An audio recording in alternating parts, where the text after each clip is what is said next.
And now we look at the wiring and connectors for the control systems. So these wiring and connectors in a lightweight miniature control product, it refers to the product seen in here. And there aren't really any wiring and connectors inside there, because everything is manufactured on the different kinds of printed circuit boards. And those are more or less connected on some kind of automatic manufacturing process into the product.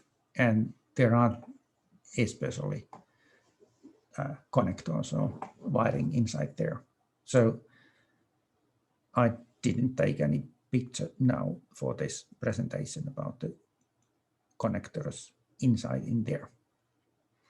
But then the next thing is that we had to have a look at what are the connectors and wiring for this kind of application, where it's in some kind of high volume product, like a controller for the modern car, an engine management unit for a car, and how the different kind of management units and sensors and switches and lights and whatever would be connected in a car or some other high volume application. High volume means the high manufacturing numbers in a year.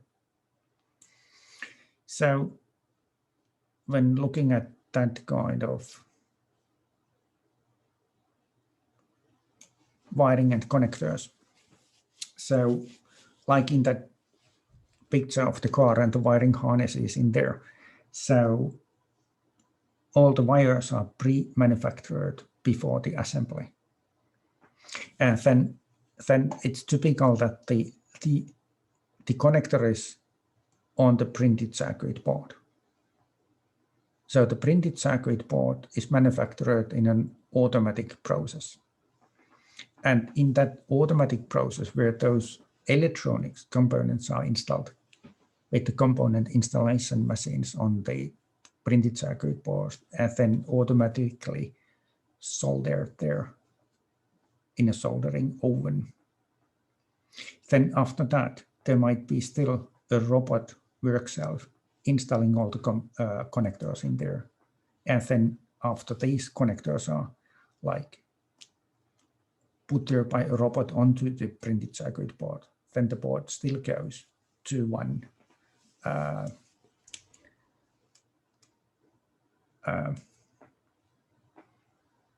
automatic soldering process where these connectors are soldered onto the board.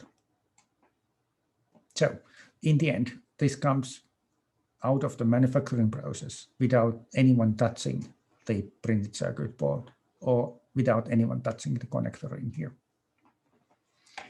And then for the high volume applications, there is also its automatic process, which is making these wires and the connectors and installing the connectors on the wires. So that's why, of course, there needs to be a complete design of the wiring. If you manufacture this kind of wire harness, that one which comes from here goes into some kind of control unit in here. There needs to be a detailed plan that how long is this piece of wire? What is the connector in here? How far from that corner is this like branch coming out? How long is that wire in here? What is there a sensor or just there is a connector, not a sensor directly in this one, this wire harness, there is a connector. What is the connector? How far is this piece of wire? What is the connector here? And then these are then manufactured on an automatic process or almost automatic process, so that the connectors are typically installed at the end of the wire almost automatically. So that's if you aim at some kind of serious production product, you put your connectors directly on the printed circuit boards, and then you work with the pre-manufactured wiring harnesses. And then if we look at the industrial applications, that kind of control systems that used for the industrial plants like this, then the control system is installed inside the control system cabinet. And I don't know if you really got it from this picture, but these gray pieces in here, the wiring is inside these. So these plastic covers and then the sides with the openings in here are to cover the wiring. So from that unit, there is a connector. The wiring starts from this connector.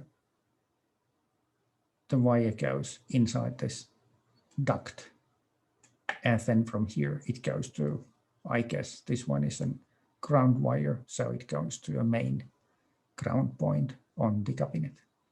And then there is probably a power supply line, and those go inside these wiring ducts into the power supply unit, and so on. So all the wiring is done neatly so that those wires are inside these ducts. And then that's a wire in here, that's a wire in here, wire in here, wire in here, wire in here, wire in here. And typically you need this kind of terminal block.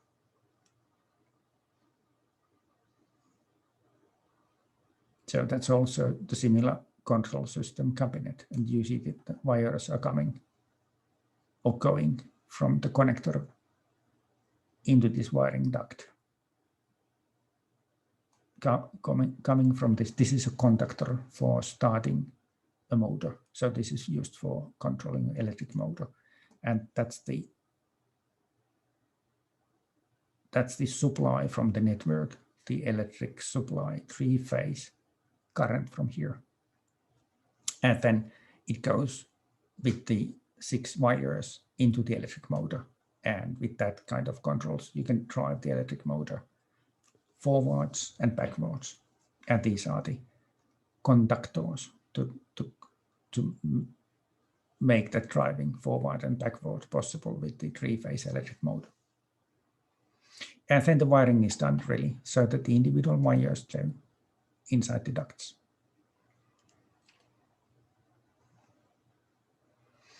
And then we can see here, down here, a row of connectors and the number of wires. So it's a terminal block. It's this kind of product so that the wires go into these holes in here. And the idea with this one is that you come into the control system cabinet with a cable. The cable might be coming from the number of sensors in the field. I mean, the field is some kind of industrial process. It might be 100 meters away from this installation cabinet, this control system cabinet. So the cable is installed by an electrical installation company.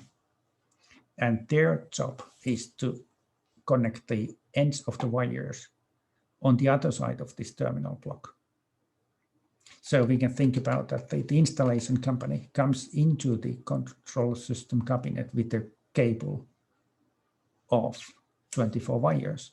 And then it's opening those wires in here into this terminal block in here. And then this terminal is connected to the other side. And then we continue from the other side with a single wire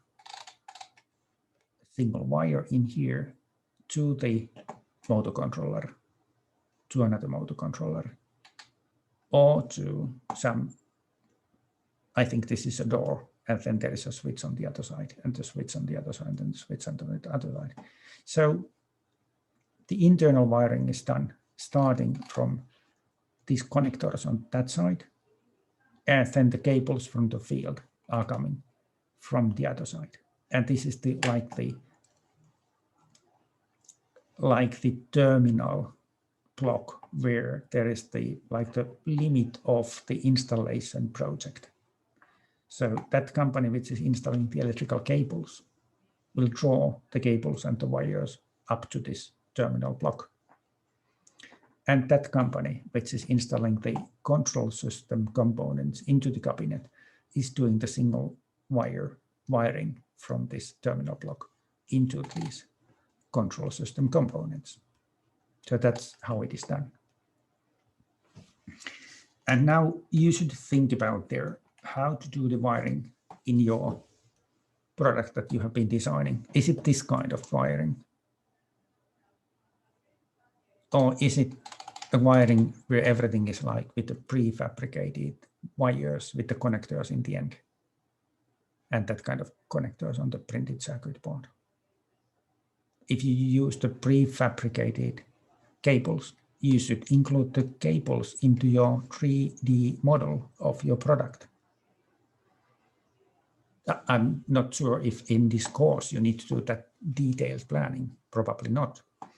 But in real, then finally in that design, there should be the design of each of these cable harness, like in this car example. So that everything is there in the 3D model. So that was about the wiring, different types of wiring and different kind of ways of like terminating the wiring. So if there is a connector or if it is going to a terminal block.